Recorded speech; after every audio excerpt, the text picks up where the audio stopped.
Hey everyone, welcome back to Corporate Decoder, the place where we turn confusing corporate reports into something you can actually understand.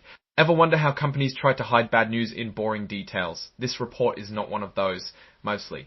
Today, we're diving into Ziff Davis's latest quarterly checkup. Think of it as their report card for the first 3 months of the year. We'll break down the numbers, see what's up, what's down, and what it all means for the company. If you appreciate getting the straight facts from company filings, hit that subscribe button and make sure to join our Discord community, linked in the description. Let's decode this report. First things first, this is a Form 10Q, which is a quarterly report that publicly traded companies like Ziff Davis have to file with the SEC.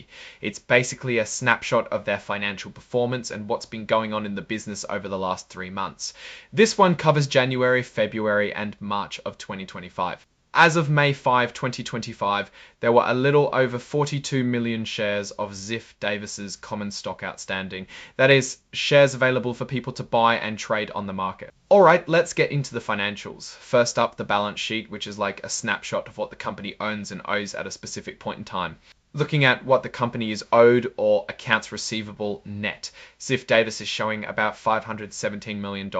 This is money owed to them, which is much less than the $60 million they reported at the end of the previous year, December of 2024. Keep in mind this is a snapshot of 3 months in the business, so these numbers will always be somewhat different. They are also reporting cash and cash equivalents of about $431 million compared to $5 million at the end of the previous year. That's about a 15% decrease in liquid assets. It could indicate a decrease in the company's ability to handle any sudden negative event in the marketplace. On the other side, their long-term debt looks very similar to the end of last year. There is about $864 million to pay, which might put a bit of pressure on the company to generate even more cash to balance their obligations. Let's move to the income statement, which is like a video reel of how the company performed financially over those 3 months. Ziff Davis is reporting total revenues of about $328 million. Compare that to about $314 million during the same period of last year, for an increase of around 4%. Their income from operations came in at $35 million, which is similar to what they posted last year. However, it's worth noting that their interest expense has ballooned up to $6 up to $60 million last year. That's a huge increase. After all the expenses are accounted for, the net income comes out at $24 million. Compare that to $10 million during the same period last year, which is great, a huge recovery from then. Looking at the earnings per share, basic earnings, it went up from $0.23 last year to $0 this year, so it's looking good for returns to investors. Ziff Davis is reporting about $20 million in cash from their normal business activities. That's significantly less than the $75 million during the same time last year. In investing activities, acquisition of businesses consumed about $39 million, showing that they continue their policy of buying up businesses. Compare that to the prior period's $44 million. For financial activities, the company spent about $34 million on repurchasing their own common stock. Last year was only around $3 million, about 10 times more. Speaking about acquisitions, it looks like their goodwill is about $1.5 billion. That's the value they placed on the reputation, brand recognition, and other things of acquired companies.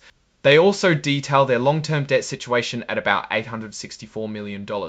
This long-term debt consists of a few debts to pay out through the next 5 to 7 years. For any performance that they have to account for, they expect to recognize 51% by the end of 2026. These are revenue obligations that they still have to account for, so we know they'll probably post them then. Speaking of acquisitions, during the period the company closed 2 small acquisition deals worth around $41 million or $40 million net of cash acquired.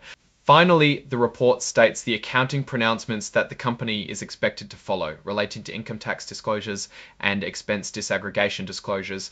Regarding legal situations, Ziff Davis, like any company, faces lawsuits and regulatory reviews regularly. They believe none of these are likely to cause major problems, but it's something they are reserving for. They go further into potential non-income related taxes they may be liable for. There has been no change to directors' insider trading arrangements. And that's the end of the report. Chweso, what's the story here? Ziff Davis is continuing to grow revenue thanks to their smart acquisitions, with the downside of spending more on marketing and sales expenses. And income from the business is stable, which allows them to expand more. Their main risks are mostly external, such as world market shifts, the evolution of technology, and competition. As Ziff Davis a buy, its long-term profitability depends on avoiding problems, but it has made some smart growth moves. What's your take on these numbers and what they signal for the company's future? Drop your thoughts in the comments. If this analysis was valuable, hitting that like button really helps, and subscribe for more deep dives into the numbers of public companies. And don't forget to check out our Discord in the description, where you can continue the discussion with other finance enthusiasts. Thanks for watching, and see you next time.